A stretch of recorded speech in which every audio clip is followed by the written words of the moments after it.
And welcome to another practice session. And we've been looking at the separating the weight and emptying, filling, and how the form breathes with expansion and release. And I'd like you to bring some awareness to that as we warm up with a first third. Most, but not all, of the postures, when you come into the final posture, will have an expansion feeling. So you can look for that as you go through this first third.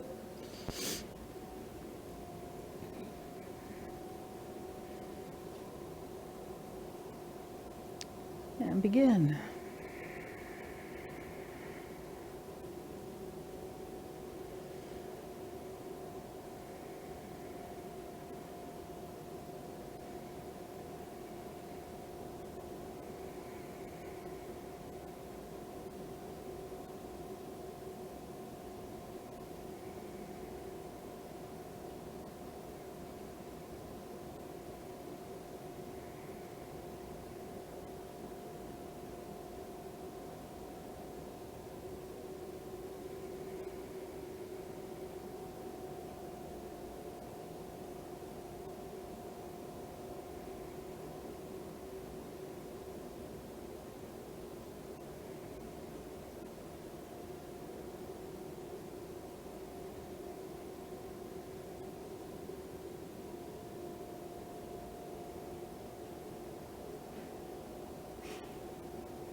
So on Tuesday, we looked at the crossed hands and how you move into the crossed hands and out of it into embraced tiger. What we didn't look at was if you're not going on, or it's the end of the form, and in either case, either you just finished the first third and that's all you're doing, or you just finished the whole form and now it's time to step out of the form and into the rest of the day. And so I want to take a look at that. So let's do that closing bit again from push to the cross hands, and then standing up and going back to the V, which I should point out that when we learned the form from Jane and Baton, they just stopped us here. We didn't do that final closing up, and we just stopped here and then stepped out into the rest of the day. Ben would have us close up, and Maggie also had us close up. And so that seems like a nice way to finish it off. And so we've adopted that. So that's what we'll do, is we'll go back to the V. So let's start from push at the end of the form. And just go.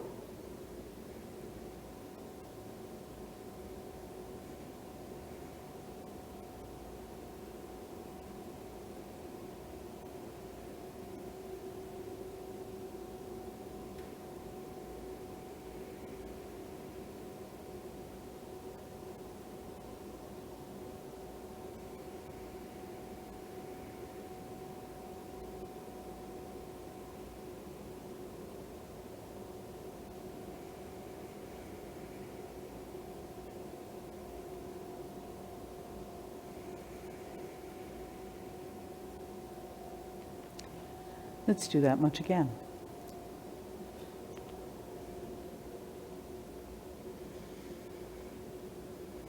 Begin.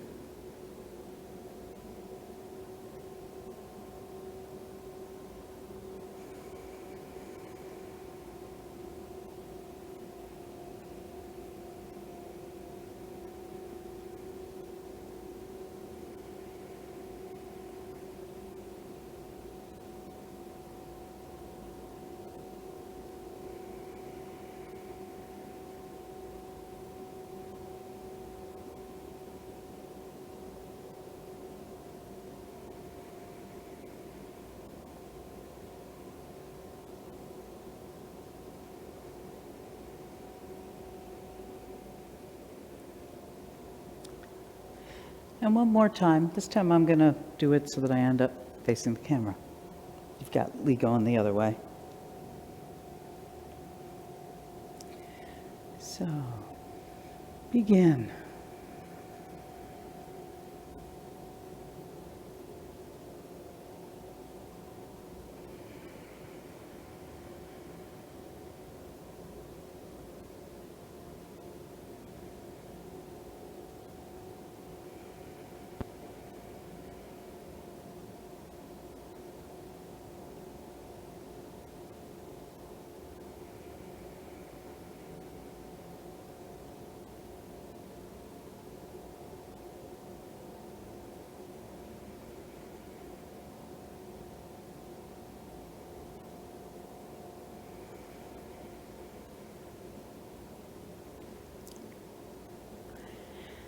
So it's easy to overlook the very end of the form.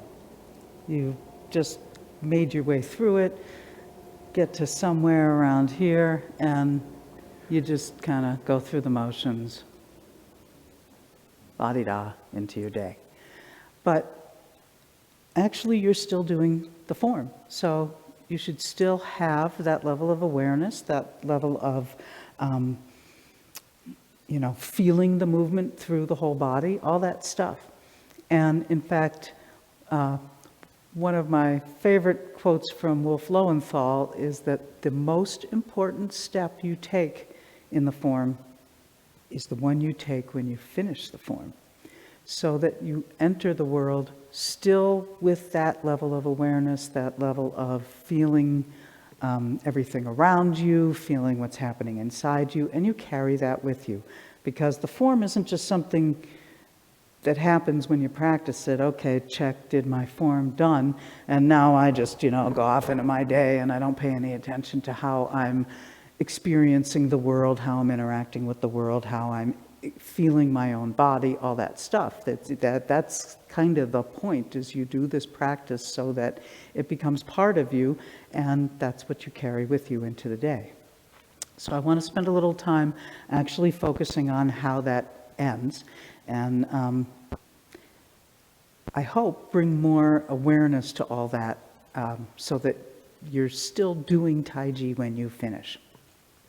So let's take it from this place here. So we've just come into the cross hands. You're sitting down.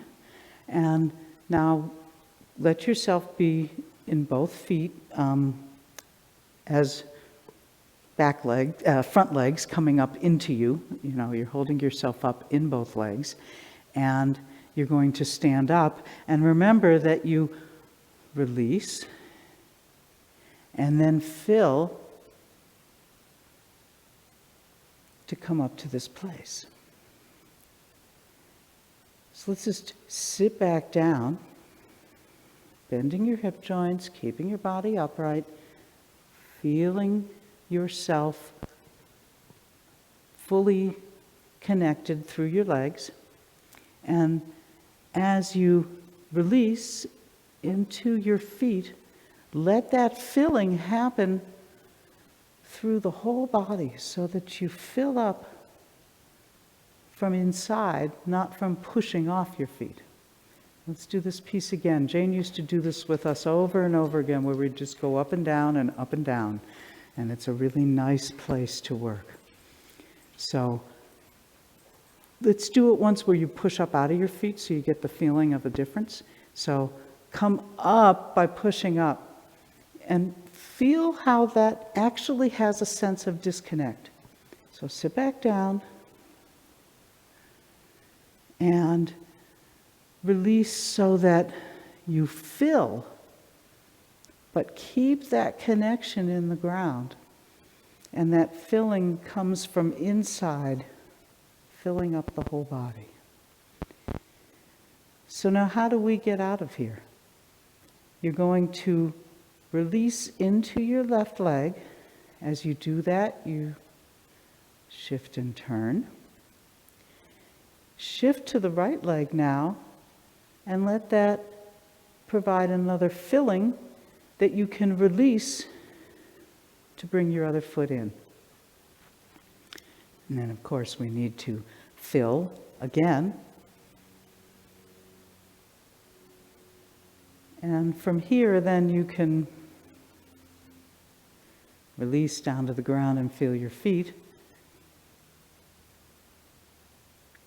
And we'll get into that next step in a minute. I just want to do this shifting. So I'm trying to make it a little bit big so that you see the feeling.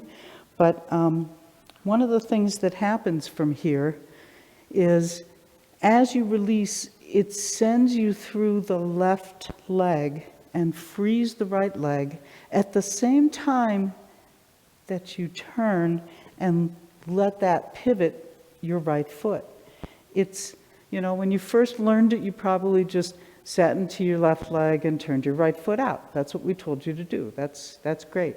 But when you're looking for what actually drives every motion and making it really an authentic movement, it's not coming from the foot. It comes through the whole body. So you've expanded to stand up, and then when you release, it all happens together. You release down, it drops into your left foot, you turn your waist, and the right foot pivots on the heel. So come to your fullness of the final posture, this standing posture, and just stand here a moment and breathe so that you feel the feet on the ground, you feel your head top suspended, you're hanging down. Remember on Tuesday we talked about how when you're down here, it's like both legs are the front leg of a 70-30, and that here, it's like both legs are the rear leg of a 70-30. And so you're hanging from above, and everything is free and dropping down. So stand here a moment and get that feeling. And breathe. And notice how when you're hanging like that, it's easier to have each breath actually fill the whole body. You can feel it out to your fingertips, the bottoms of your feet, the top of your head. And each exhale brings you back into your center. So just breathe a few times here. And then on this next inhale, I want you to release and feel that release go into your left leg and turn you to the right. Just that much. Oh, yes. Lee corrected my shorthand. After the next inhale, not on the inhale. I just wanted you to, once you got to your inhale, then you were ready for the release that would send you here. So, my bad, clarification. So, come on back to the 50-50 place and do a little relaxing and breathing.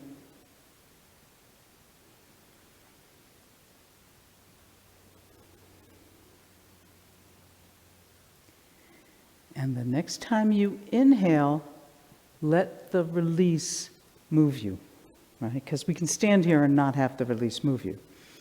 But this time, come into the inhale and release. As you release, it drops to the left leg and turns you to the right, pivoting your right foot. So now at this point, all your weight's in your left leg, your right leg is empty, and come back up and let's do it again. This time, I want you to turn your right foot actively the way that you might have done when we first taught it to you, so that you feel the difference. So, into the left leg and turning out the right foot. Now bring it back. The turn comes from the center.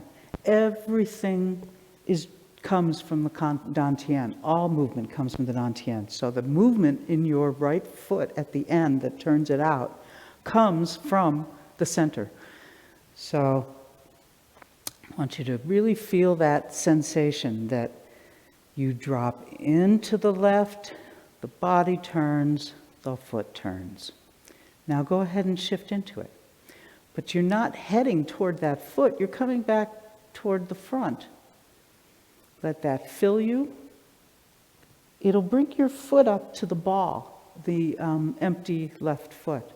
And then release, and the foot comes in, you're square, your feet are in a V, et voila. So let's do it again, from here.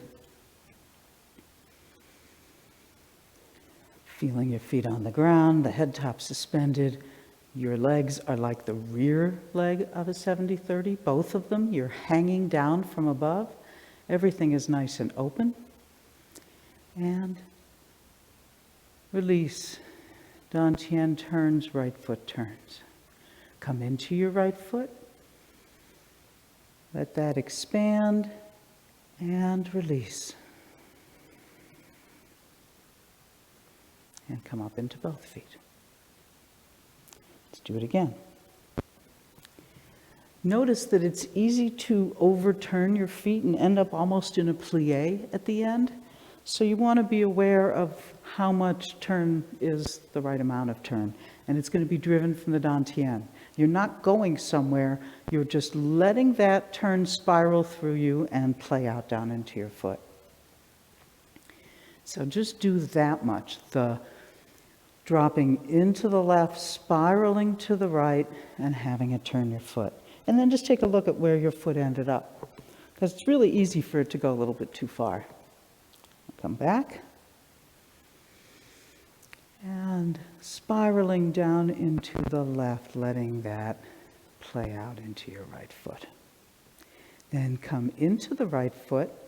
You let that expand and release. And the foot comes in. Once more.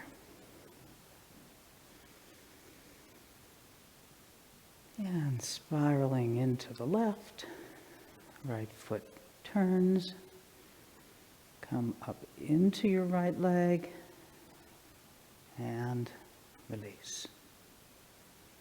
Standing back up, and letting yourself feel back down into the ground. Now what happens with the arms? The arms change and also reflect this feeling. So when we come up here, we're in this canonical opening posture, closing posture, with the hands, the elbows are dropping down, the palms of the hands are both down and a little bit facing to the back. And when you then continue, the arms are going to have, as you release, the arms also have a release. And you drop into the left, and the arms change too. Now my palms are facing the sides of my thighs. They're no longer out here, they've come in. And as you come into your right leg, that feeling of expansion can play out all the way into your arms, and then when you release, they come back toward the body a little bit. And then as you stand up, they can expand back out. So it's not a bunch of places that I want you to memorize. Oh, here, here, here.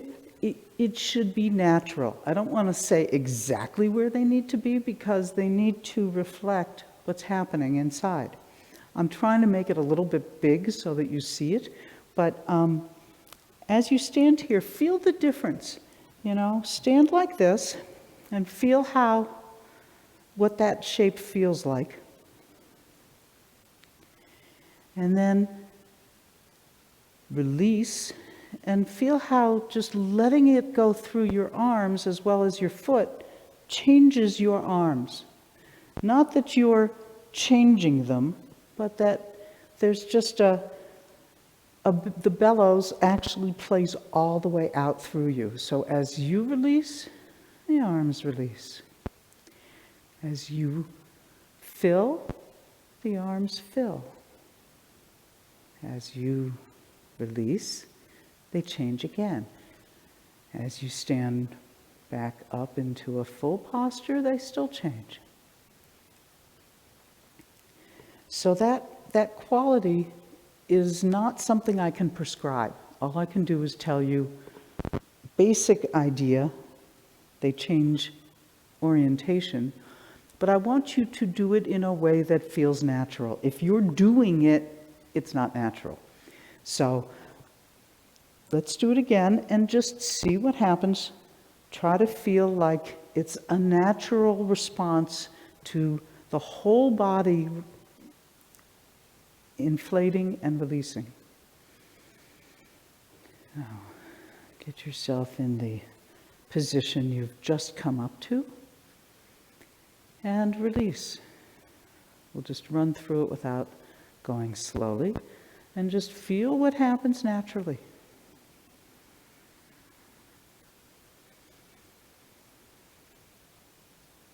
And then make sure you release and come back down into your feet. Now, you may not just finish the form and just stand here and come back into your feet. I'm having you do that now because we're not taking a step somewhere else. You can stand there as long as you want. Just like you can stand here as long as you want. It's actually really nice to finish the form, everything but the closing up, and just stand here for 3 breaths, 5 minutes, whatever feels right for you. And if you're going to just keep standing and standing, you might end up letting your arms down so that you don't build up tension. But if you're just going to stand for a couple breaths, that shouldn't be a big deal. And then you decide when you're ready to move on. Same thing happens at the very end of the form when you've closed up. You can come back here and drop down into your feet and just breathe a few times if you want. or you can just move on right from there. The important thing to remember is what Wolf said. That's the most important step you take in Taiji, is the step you take getting out of the form. So let's do it again and then step out of it. So in the final posture, get your feet under you, you're held up from above, everything's free and open. Your hands are in that slightly down and slightly back posture. And release. Keep going.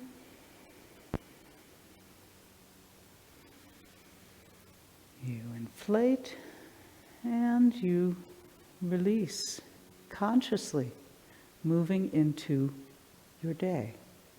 And now you can carry that with you wherever you go.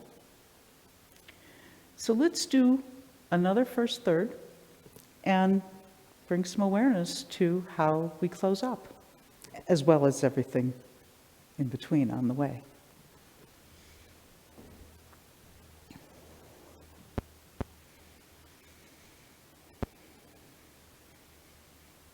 And begin.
So feeling that bellows.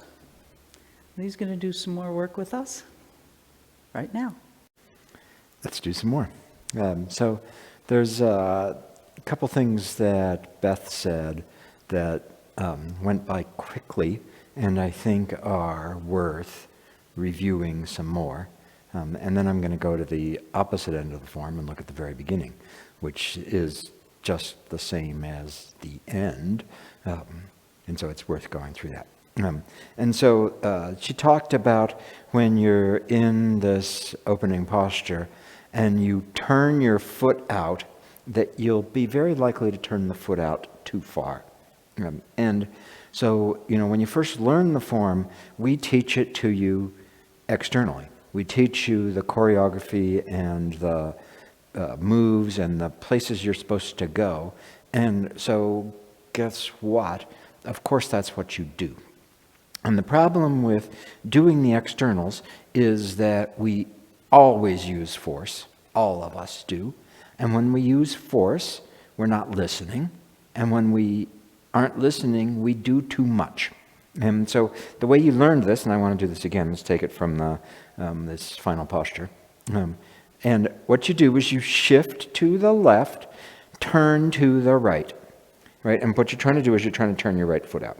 And so do that with me. Just do the externals, which is how we taught you. So shift to the left, turn to the right. And now check out how far your right foot turned, and check out what's going on in your right leg. Feel what's happening through the whole leg, and feel what's happening in the ankle. Your foot's probably off the ground. So come back and do that again. Do just what we told you to do. Shift to the left, turn to the right, using that to turn your right foot. Feel the foot. Feel what's happening in the leg. And one more time, and when we do it this time, I want you to notice that as you shift to the left and turn to the right, your waist and the foot are moving in lockstep. That will guarantee that there's tension in the leg because you have to hold it there. And then, go ahead and come into this awkward plie stance where both of your feet are turned far out. We want to be turned no more than 45 degrees. So you might actually be less than 45 degrees between the feet. Certainly, it's, not less than the feet pointed to the 45 degree corners. They're certainly not pointed outside the corners. But that's what will happen if you run it externally, if you turn the foot, and that's what you're intending to do. So, of course, that's not what we do, right? What we do is we've reached a full place in the form, and we release. Everything drops and sinks, and as it does that, the waist is turning. And notice, importantly, what happened here. My foot hasn't moved yet. My waist has turned, but that motion hasn't made it out to the foot, which then happens later. So when I really do this, I let go, I sink, my waist turns, my foot turns. The foot turns after the waist has already started turning. The waist starts turning because my dantian is moving and sinking and turning. And then as this plays out, it ripples through the leg and results in the foot turning. That will turn the foot less. You won't get turned out as far. That's a good thing. And it'll make the foot much more relaxed and soft. So do that with me a couple times. You're in the opening posture here. And you release, sinking, the waist turns. Let that play out through the foot. And check your leg out now. It should be a lot more relaxed than when you turned it. Again, the 50-50 opening posture. And release, sinking, waist turns, plays out through the foot. Notice the softness in the quad. Notice the softness all the way down through the leg. Notice that the ball of the foot won't be pulled up because you just let it turn. Okay, now let's force it again, just so you have that. Shift, turn. That should feel really different. And if you look, your foot probably turned farther. And then via release and relaxation, full, releasing, sinking and turning. Voila, my foot turned. So much nicer, so much nicer. So I know we harp on this delayed action in the foot a lot, It's here in single whip. I'm going into single whip. I'm turning. My foot hasn't turned yet, and then it releases and turns. I'm coming through here. I extend the hook. As I'm extending the hook, my foot hasn't turned yet. Then it releases and turns. And the motion of the foot is at the end of the chain, as the motion works its way through my whole body and expresses itself through each little bit, it gets to the foot at the end. And so then the foot moves. And the foot moves naturally and as a result of what I'm doing, rather than because of something I learned and am forcing. Now, I know we teach you the externals. This is an art where you work from the outside coming in. And so you have to have the externals. You have to know that my foot needs to end up over there. But then the Tai Chi journey is actually figuring out why. What did I change inside in order to get that effect? You can do the effect. And if you're still learning the choreography, if you're still working on specific details, do that. You have to know that choreography. You have to know the specific details. You have to have the landmarks and milestones that show you where you're going. But then, once you know that, focus on the insides. Focus on, how do I get there? Why does that happen? Turn your foot out. Sure, great. That's awesome. It is. So, feel good, pat yourself on the back, feel good about that, but don't stop. And then, now it's the Tai Chi journey of why? Why is this happening? Why is my foot moving?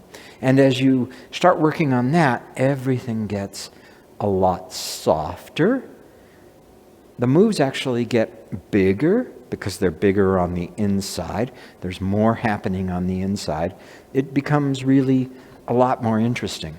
Our teacher Baton used to often practice really, really slowly, the glacial form we called it.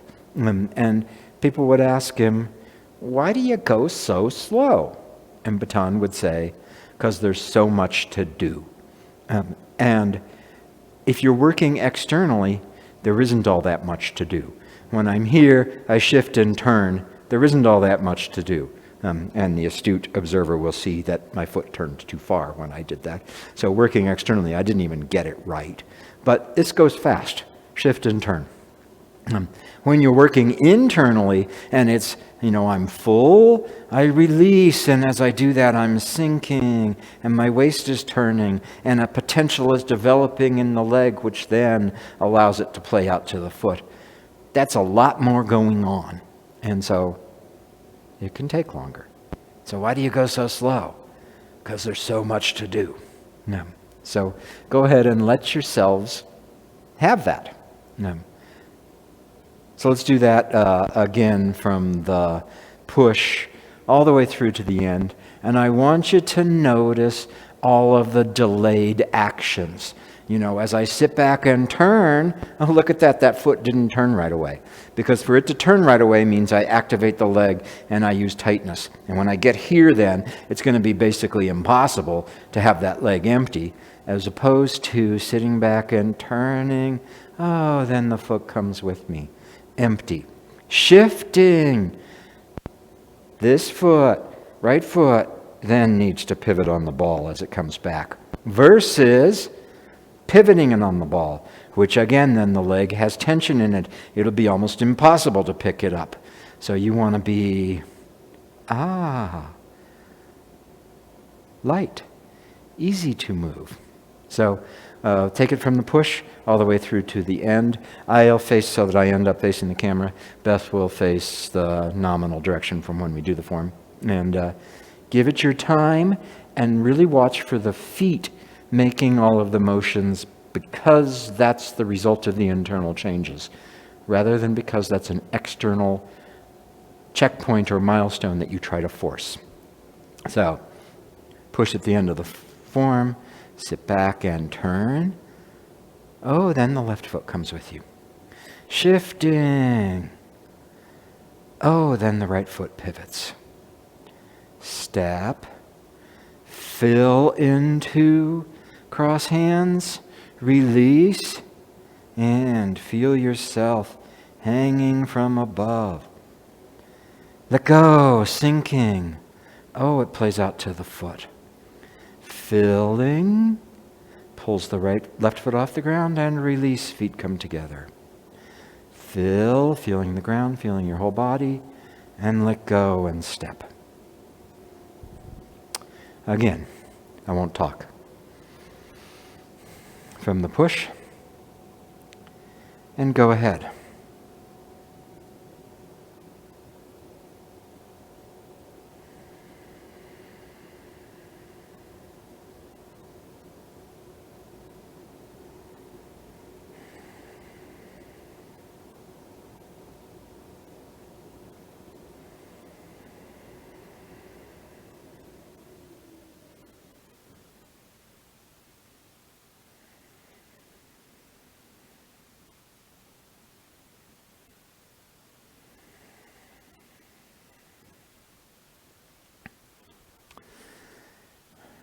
Someplace in Chengman Ching's writings, and I know where, but I'm saying someplace, so you all can go try to find it. Someplace in Chengman Ching's writings, he says, the whole form is nothing more than the alternation of empty and full. And so that's why the art is called Taiji Chuan. The Taiji symbol, the yin-yang symbol, illustrates empty and full. And so this whole art is based off of the interchange, the alternation, the transformation of empty and full. They're always going back and forth, always going back and forth. And it's not like you're all yin, yin, yin, yin, yin, yin, yin, yin, yin, yin, yin, yin, yin, yin. And then you're all yang, yang, yang, yang, yang, yang. No, it's yin and yang together. The dog notices the disturbance in the force when I'm arbitrarily yin or yang. So it's yin and yang together that plays out through the body. So when you've got a full leg, you've also got an empty leg. But it also happens in time.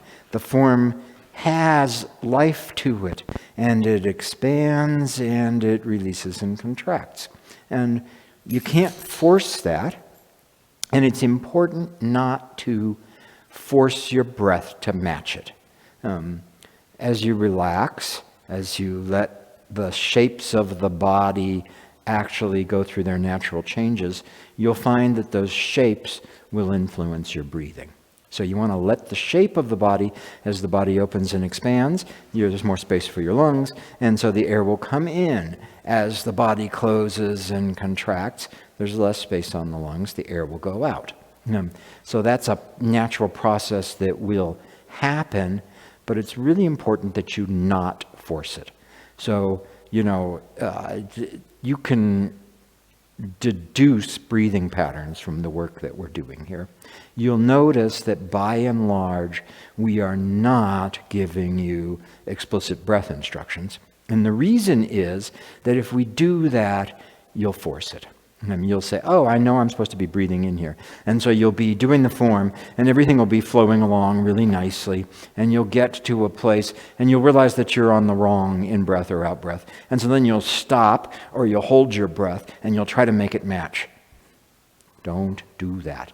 Keep breathing naturally. Keep breathing naturally. And as you do the form at different speeds, sometimes the speed you do the form at will naturally match your breath, and sometimes it won't. If I go agonizingly slowly through the form, it is not going to match what I might consider my ideal breathing pattern.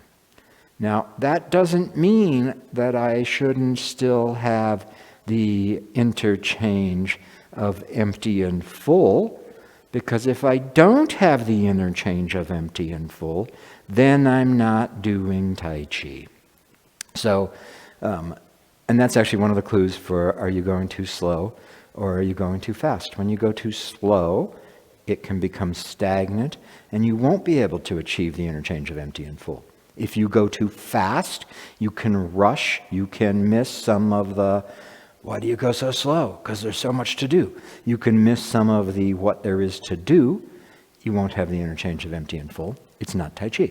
So you got to keep the interchange of empty and full, even if the pace you're going at that day, and when you're following us on one of these videos, you may go at a different pace than what you're comfortable with. Even if the pace you're going at that day doesn't match your breathing, that's okay. Keep breathing and keep interchanging empty and full.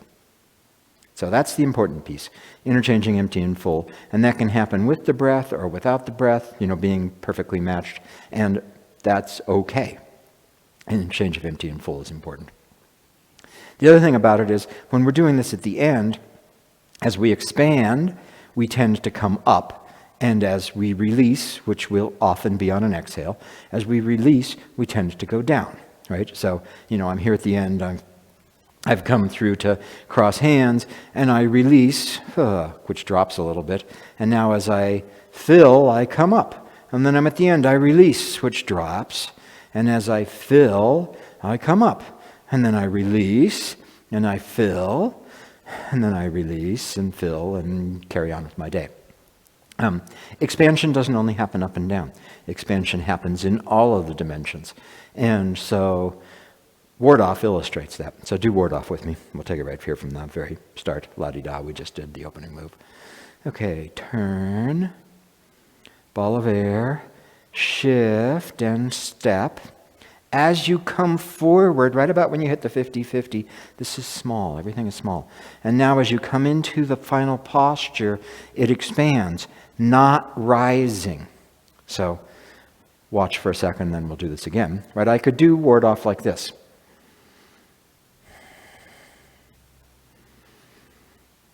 And that would be an error. That's confusing rising and falling with expanding and contracting.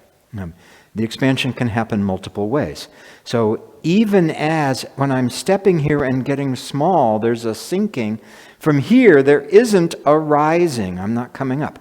What I want to do is I want to take that expansive energy and send it out all around me. So my expansion is here, not pwing up through the top of my head, trying to send myself up. So let's do this once more.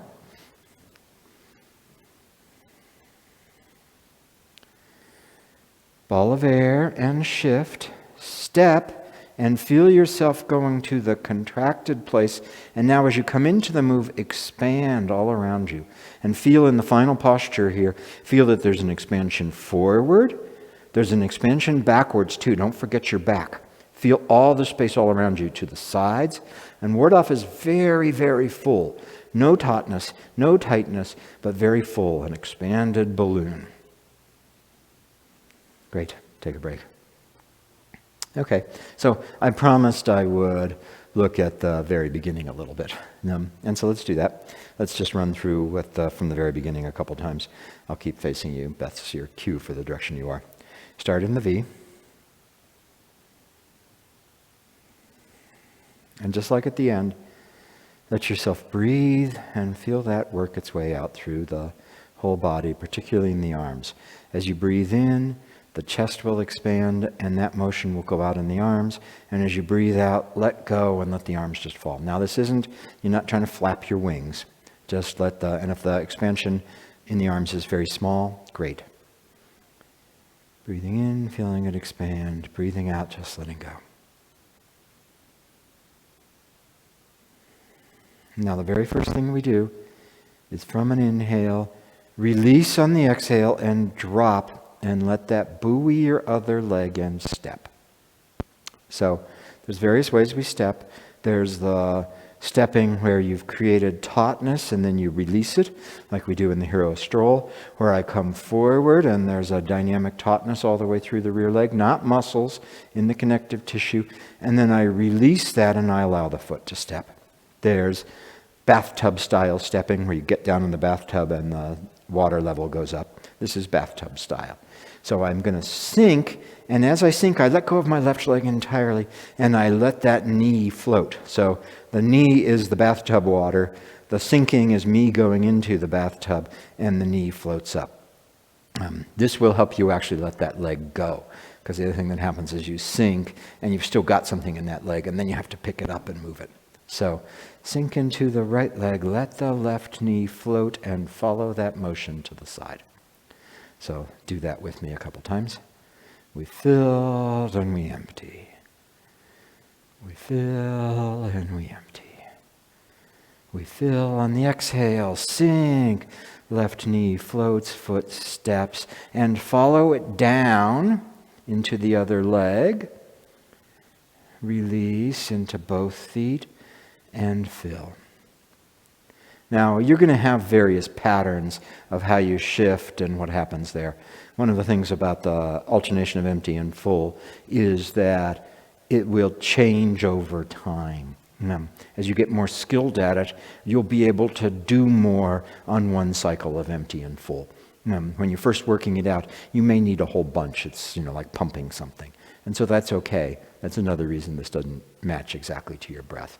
But the checkpoints I want you to get is that you release down, and then when you come into the 70-30, the 50-50 to get into the opening posture, you're filling there. I'm less interested in whether or not you need to pump another time or two, or whether you can get it on one cycle. Explore that on your own. But get this, very first thing that happens is you release and the knee floats to step. And then as you stand up, you're filling again. So, a couple more times. Fill and empty. Here you'll go ahead and let it be with your breath.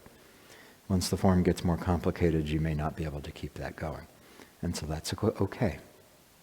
From an inhale, on the exhale, release, sinking knee buoys, shifting. Feel both feet and fill as you're coming up. Release, the arms drop, fill. The hands float, release, the arms drop. Fill, the hands float. Once more, release, the arms drop. Fill, the hands float. Okay, again, from the V. Full. Let the breath out. Fill again. Let the breath out. This time we're going to step. Fill. Let the breath out and step.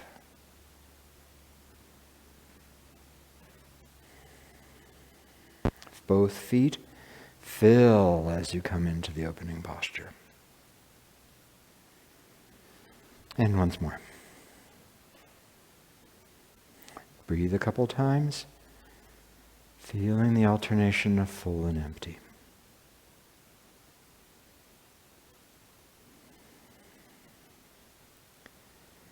Inhale and exhale.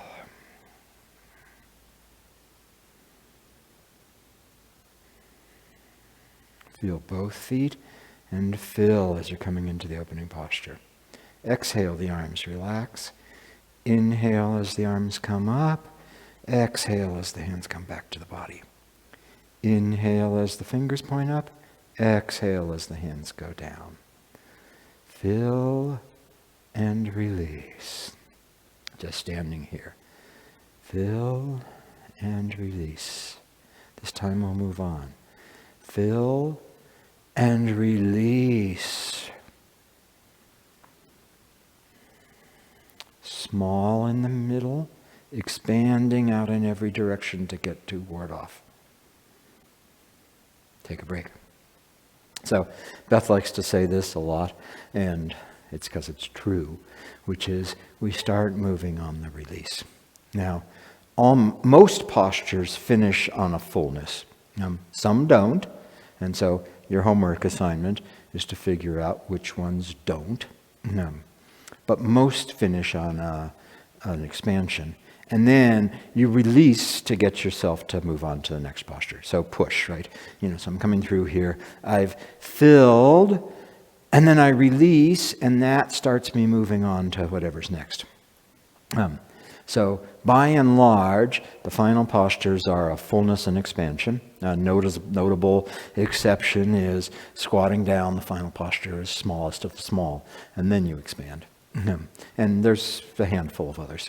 And so it's interesting to explore that and see the postures that end on the small place rather than an expansion. And it'll mean that from those postures, you move on to the next move differently than the postures where you're full and you release.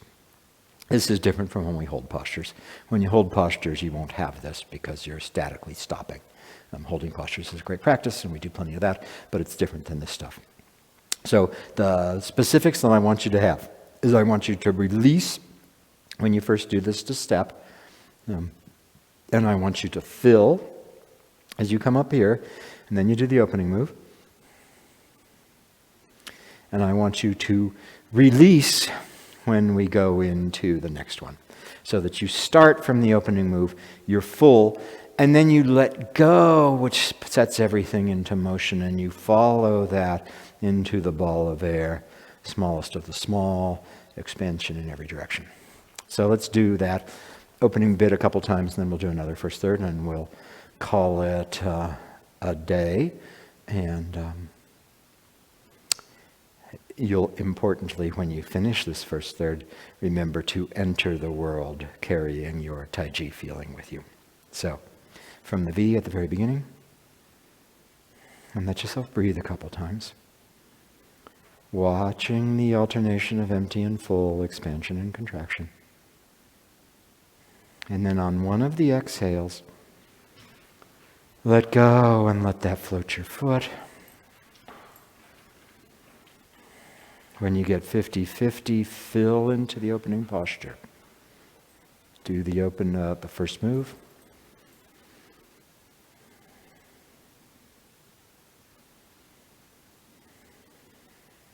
And then fill and release to move into the next move. We'll go up to word off left. Smallest of the small, expanding without rising.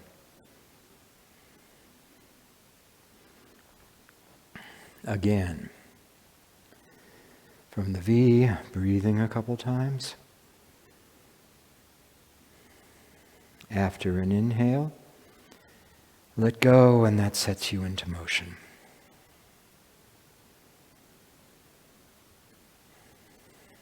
Both feet filling. Release to start the arms rising.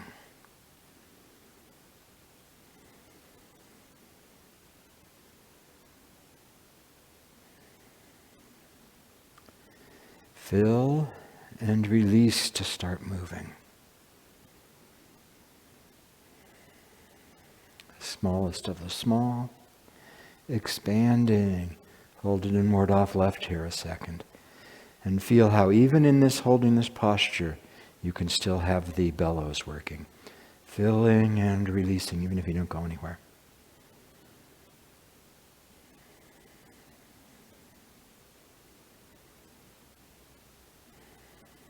Okay, take a break. One more time, I won't talk. We will stop in word off left and hold it for a second. Do it on your own timing. Don't try to match mine. But start on an exhale and release.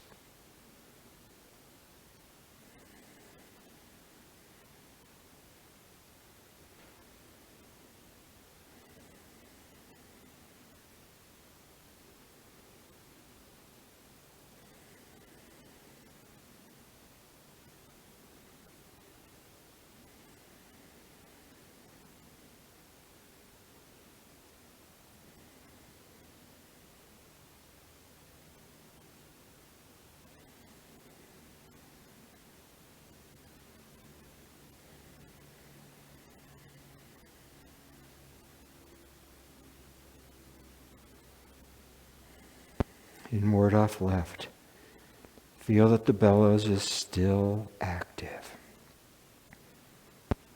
even as you hold the posture.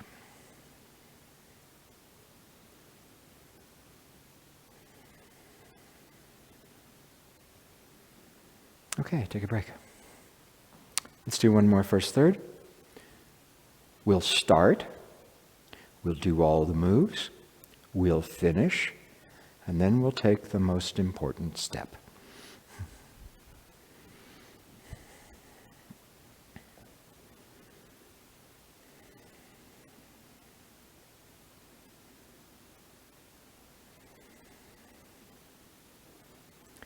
Go ahead.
The whole of this art is the interplay of empty and full.